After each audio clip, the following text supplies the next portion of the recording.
Welcome to BaseballGuys.com. I'm your host on Around the Horn, Ray Flowers. It's Friday. You got to see my ugly mug again. Like this becomes a tradition here at Baseball Guys, looking at my video every Friday. Sorry about that. Hopefully you get some good information out of it and it's worth your time. FanDuel.com. That's right. Partnered with BaseballGuys.com. A little bit different this week. We're pushing a contest, $3,000 Friday Baseball Challenge Championship. What do? Go to FanDuel.com. The information's up here above my head. You enter, it's $10. You get a chance to win $3,000 in cash prizes. Top 37 spot payouts. Very good situation for you. Go make some money. FanDuel.com. Be happy to pay you for that. Now, some players that you might consider using for that event, or some guys you might want to have in or out of your lineup if you have the ability to change your lineup in a roto league on a daily basis. We're going to discuss those fellows right now. We're going to have a handful of good players, a handful of bad players, guys you want, guys to avoid. First one, we're going to start out with Edwin Encarnacion. Power's on display. He's had a slow start to the year, but he's really started to hit home runs. 3 games in a row with a big fly. 6 for 18 with 5 RBIs against Ivan Nova. Ivan Nova has not looked good at all this season. He's kind of pitching for his spot in the rotation. Phelps could take over. Unfortunately, he's not pitching great, but Ivan Nova got a lot to prove right now. Encarnacion is hot, and he's got good success against the righties. Paul Konerko against Fausto Carmona / Roberto Hernandez. Paul Konerko not doing well himself, but he's returned from injury, and this might be the day where he really starts to get going offensively. Against Hernandez in his career, 364 with a couple of home runs and 22 at-bats. Very, very good numbers against Roberto Hernandez. Now, another player with good numbers against Roberto Hernandez is Adam Dunn. Last night, Adam Dunn, home run, 3 walks. Maybe he's finally locking himself in. He only got 1 home run against Roberto Hernandez in 20-plus at-bats. He's batting over 300 against them. Those 2 White Sox guys both look like solid plays on this evening against Roberto Hernandez. Albert Pujols struggled with health. That foot, the plantar fasciitis, is really bothering him. He's going to play through it. I expect him to continue to be productive despite the injury to his foot. Tonight is a night you might look at him and say, I'm willing to take that chance of having him in the lineup in the daily league. He's facing Aaron Harang, who's now with the Mariners, didn't look great the last time out on the hill. And in a 70-plus at-bat matchup between Harang and Pujols, 315 batting average, which, it's a little bit low given who Albert Pujols is in his career number, but it's still a very good mark. He's also got 5 home runs, 5 times deep in those 73 at-bats. Pretty darn good ratio. Pujols, obviously, a good play in that matchup. Oh, Jimmy Rollins. Jimmy Rollins is part of a Philly team that's kind of stagnating a little bit. You've got Ryan Howard doing a little bit of this and that. You've got Ben Revere dealing with a quad issue, puts him out of the lineup. You've got Chase Utley, who looks fantastic. Who would have thought that Chase Utley would be the barometer of success to the Phillies?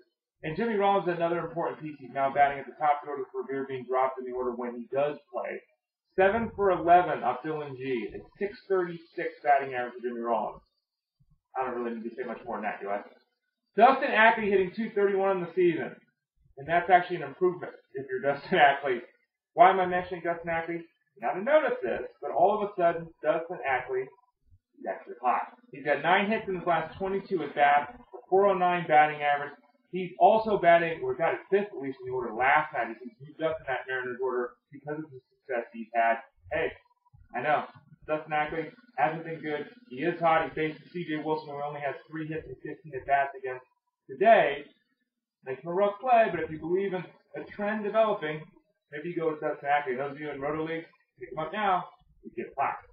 And then finally, Jake Peavy faces the Rays. He's got 20 strikeouts in his last 2 starts this season. And overall, against all the Rays batters in his career, held them to a .220 batting average against. Very good matchup against the Rays. The team's offense really does not look good right now. The bottom half of their order is pretty darn hideous at the moment. Jake Peavy, good start. He's going to be expensive, but a good start. On the flip side, let's go to the other side, the down players, the guys who don't want to have action. Let's start with Prince Fielder, a huge name, a player that everyone in the other games is probably interested in putting in the lineup. He's expensive, though, and he has a bad match. We got Paul Mahomes, 137 batting average. 7 hits. 51 at-bats. Crazy time if you're playing Prince Fielder this evening in the Daily League. He has no success at all against Paul Mahomes, and after you've seen Paul Mahomes completely locked in, doing things he can't continue to do. Strikeout rate is up over 2 batters per 9 innings. ERA is a whip right at the top of the National League. Terrible matchup for Prince Fielder. You might even consider benching him in Roto Leagues tonight.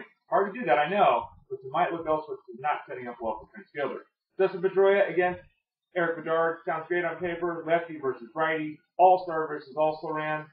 Well, Pedroia has 1 hit and 14 at-bats against Eric Bedard. Not exactly the best matchup there. You might want to take a look at pulling him out of your lineup on Friday. Nick Swisher versus Irvin Santana. Got a couple home runs against him, but he's batting .211 with 16 strikeouts and 38 at-bats. That's right. He's got over 40% of the bats against Irvin Santana ending in strikeouts. Santana was very good this season for the Royals. Nick Swisher is not someone you should be interested in playing on Friday. Jay Bruce faces Jordan Zimmerman. Jordan Zimmerman's never lost to the Reds. Now, granted, his career is pretty young. He's never lost to that team, and he really does a good job against Jay Bruce.